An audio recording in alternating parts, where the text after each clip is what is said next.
নমস্কাৰ RTV news চেনেলৰ তৰফৰ পৰা সকলোকে জনাইছোঁ স্বাগতম। আপোনালোকৰ বাবে আজি মই লৈ আহিছোঁ অসমীয়া চলচ্চিত্ৰ আৰু বলিউড জগতৰ এক বিশেষ খবৰ। তো ব্লগ ভিডিঅ'টো আৰম্ভ কৰিছোঁ। তাৰ আগতে যদি মোৰ চেনেলটো ছাবস্ক্ৰাইব কৰা নাই, চেনেলটো ছাবস্ক্ৰাইব কৰি লওক, কাষত থকা বেল আইকনটো বজাই দিব, কিয়নো মই এনেকুৱা ধৰণৰ ভিডিঅ' সদায় আপলোড কৰি থাকোঁ। তো ব্লগ ভিডিঅ'টো আৰম্ভ কৰিছোঁ।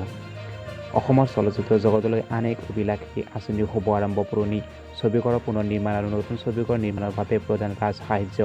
খানাপাৰাৰ অসম প্ৰশাসনীয় পদাধিকাৰী মহাবিদ্যালয় অনুষ্ঠানত উপস্থিত থাকে মুখ্যমন্ত্ৰী সৰ্বানন্দ সোণোৱাল, সাংস্কৃতিক মন্ত্ৰী নৱ কুমাৰ দলে, অভিনেতা যতীন বৰা, আশা বৰদলৈ, প্ৰাঞ্জনা দত্ত, শান্তা উজিৰ, ভূপেন উজিৰ, মালবিকা বৰা, মৃদুলা বৰাকে ধৰি ছবি জগতৰ বহু বিশিষ্ট ব্যক্তি। ৰাজ্যৰ কেইবাটাও ছবিগৃহলৈ সাহায্য আগবঢ়ালে মুখ্যমন্ত্ৰী সৰ্বানন্দ সোণোৱালে। ঐতিহ্যমণ্ডিত জোনাকীলৈ 1 কোটি টকাৰ বিশেষ পেকেজ। মুঠ 5টা পুৰণি হললৈ আৰ্থিক সাহায্য, 3টা শিতানত আৰ্থিক সাহায্য প্ৰদান। নতুন হলৰ ক্ষেত্ৰত খৰচৰ 25% অথবা ঊৰ্ধ্বতম 75 লাখ টকাৰ সাহায্য। পুৰণি হলৰ মেৰামতিৰ বাবে 25 লাখ টকাৰ সাহায্য। বন্ধ হৈ থকা হল পুনৰ মুকলি কৰাৰ বাবে 50 লাখ টকাৰ সাহায্য।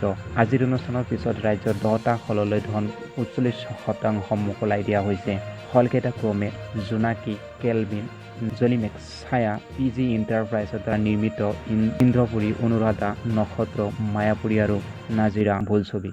ব্লগ বন্ধুসকলে এতিয়া জানিল বলিউড জগতৰ বিষয়ে। বলিউড জগতৰ জনপ্ৰিয় অভিনেতা অক্ষয় কুমাৰে 14 ছেপ্টেম্বৰ হিন্দী দিৱস দিনা তেওঁৰ পাৰ্চনেল টুইটাৰ একাউণ্টত টুইটাৰৰ যোগে তেওঁ কয় যে মোৰ মা দেউতা মোক শিকোৱাই যে তুমি সেই ভাষা সন্মান কৰা যিটো ভাষা তুমি ভাবা আৰু সপোন দেখা। আৰু অভিনেতাগৰাকীয়ে কয় যে মোৰ সপোন হিন্দী ফিল্মৰ জৰিয়তে পূৰা হৈছে, সেয়ে মোৰ বাবে হিন্দী ভাষা গুৰুত্বপূৰ্ণ। সকলো আজিৰ ভিডিঅ'টোত ইমানে। যদি ভিডিঅ'টো চাই ভাল লাগিছে তেন্তে লাইক কৰিব, বন্ধুসকলৰ লগত শ্বেয়াৰ কৰিব আৰু মোৰ চেনেলটো ছাবস্ক্ৰাইব কৰিবলৈ নাপাহৰিব। তো বন্ধুসকল এইটো ভিডিঅ'ত ইমানে।